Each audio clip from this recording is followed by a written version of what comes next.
Yeah, Dean Cain, All-American Lawman.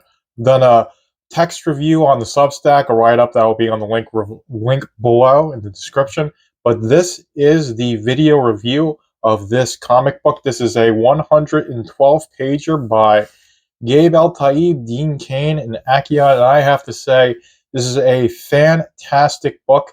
I really do like it. Gabe described this as a classic callback to 80s and 90s action movies. And I have to say, it does just that. I'd like to get into this review by going through this awesome cover. I believe this is the A cover, but this is one of the covers that really stuck out to me. The art's done by Akion, who drew the entire book, and Gabe colored this book. And this is just a very great action scene. You've got Chris Kanaka, the titular hero. He's got the beautiful woman that he's saving, and you've got all these little details here, like the fact that her shoes are basically slipping off. It just makes the scene feel more alive. The detail you see in the plane blowing up, all these explosions, and everything is colored fantastically. Gabe is a fantastic colorist, whether he's doing light scenes or darker scenes. He knows value, composition.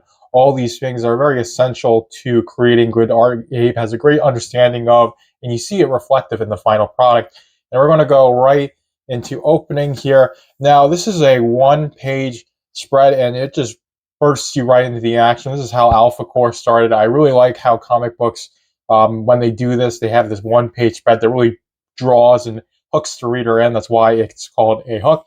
And Akion's a great artist. There's just this perfect, like, comic book style meshed with the detail. That's what I say, in that these look like real people, but they also have this styling to them that makes it look stylistic and very much an immersive, fantastical experience that you could see taking place in the real world, but it's more like a Top Gear, First Blood version of the real world, where it's very action-y, very fictionalized, but it's something you could think is real. Like, Indiana Jones, a lot of that stuff is supernatural, unrealistic, but you could very much think it's something that takes place in the real world. And this is what this type of book, but I don't want to go too much into this book too deeply into it and give you spoilers, but all this art is absolutely fantastic. I've got some post-it notes of stuff that I want to get to. So you have spreads like this, but you don't have too many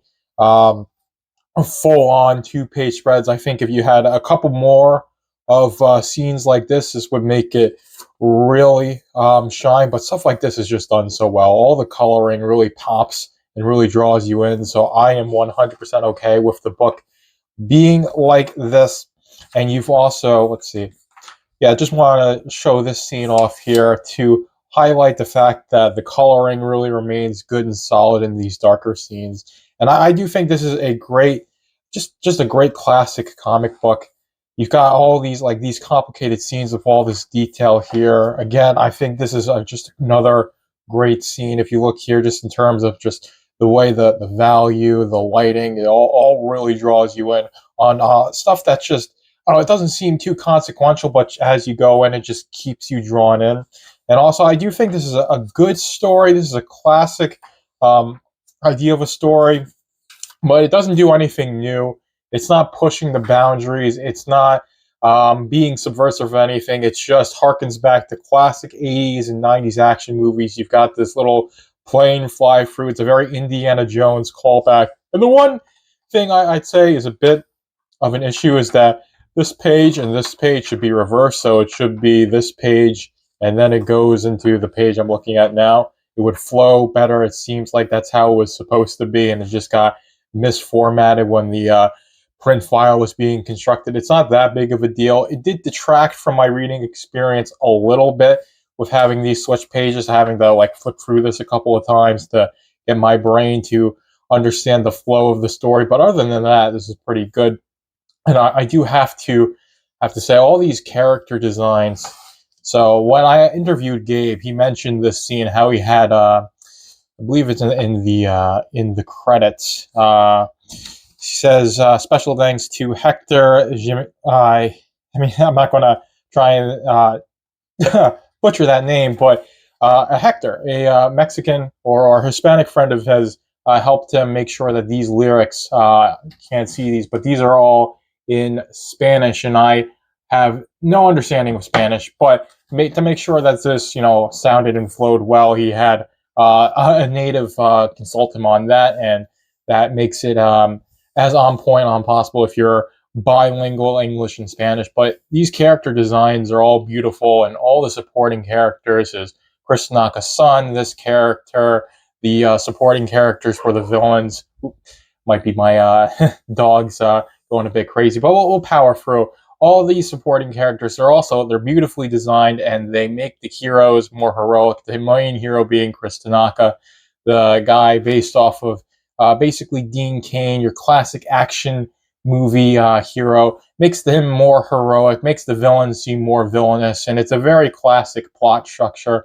Some of it does go into, it touches on modern cultural stuff since this takes place at the Mexican, it takes place in Mexico. It concerns the border, concerns the fentanyl crisis, but it doesn't become a didactic, moralizing story telling you that you should vote for this person or that person. This is just a very much a thriller, action movie esque comic book story, and it does that to great. I wouldn't say perfection, but it does that to a great degree, and it also sets up an ongoing series. It's also its own contained series. So you read this book, 112 pages, and you get a good comic book story, and you can leave it there, never do anything else with it again, or you can continue what's been set up. In the end, I don't want to go too deeply into this, but the bad guy that's established, he's taken out. The good guys win.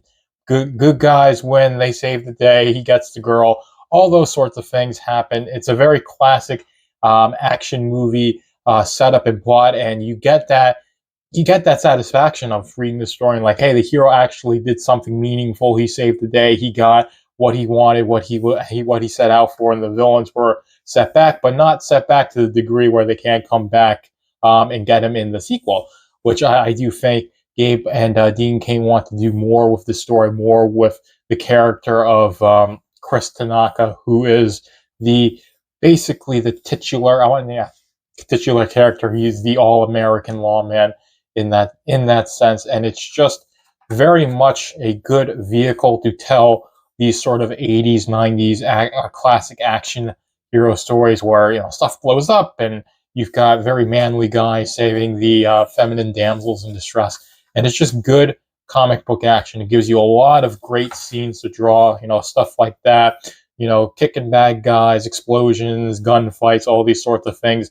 They all lend themselves well to classic comic book enjoyment. And also, I'd say that Gabe lettered this book. I will have to do a shout out to the lettering being on point.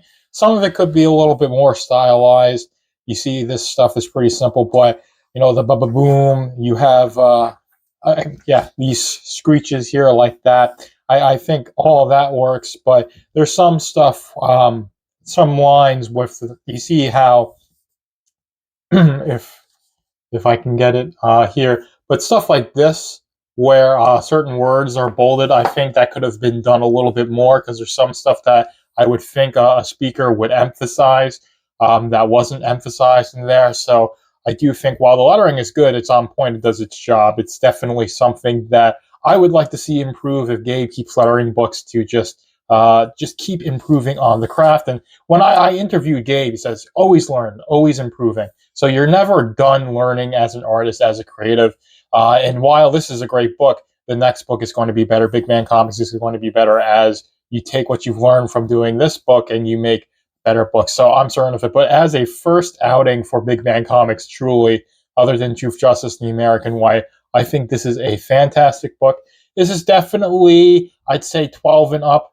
It's not exactly like a tiny little kid's book. There is some violence out there that could be a little bit iffy, but I do think that if you're in that pre-teenage, it's going to be right up your alley. It's a very entertaining read. And Akion is such a fantastic artist. Like I said, just the mesh of this looking realistic while being stylized at the same time is done perfectly. So it really draws you in, and it really makes you feel like you're reading a highly fictionalized version of reality, like this stylized version of reality with a story that really couldn't happen in real life, but you could wrap your head and imagine that it could. And that's the beauty of this book. It is the beauty of comics and movies and all these things in general is the immersion factor. And I think this book really achieves that. And that is a big part to Akion's penciling and inking work, and Gabe coloring and lettering this book as well. And also, you have the contributions of Dean Cain being this storyteller in film and other forms, film and television, lending his creative input to this book as well. I think this is a fantastic book. I'll have the link to Big Man Comics down below where you can get this. I think you can still get in the first printing of this book as I am reading, as I am talking about it, reviewing it. But this, like I said, is a fantastic book. It really works.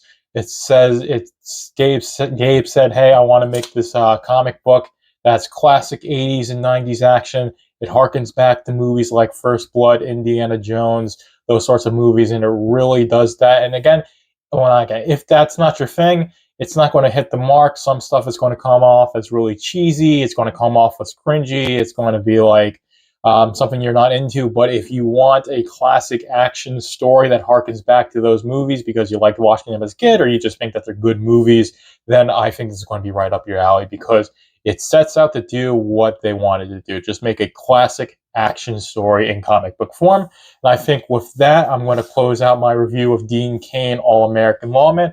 A pretty simple review. I have a write-up on it on Substack where I say similar things, maybe a bit more structured. But with that, this is Joker signing out.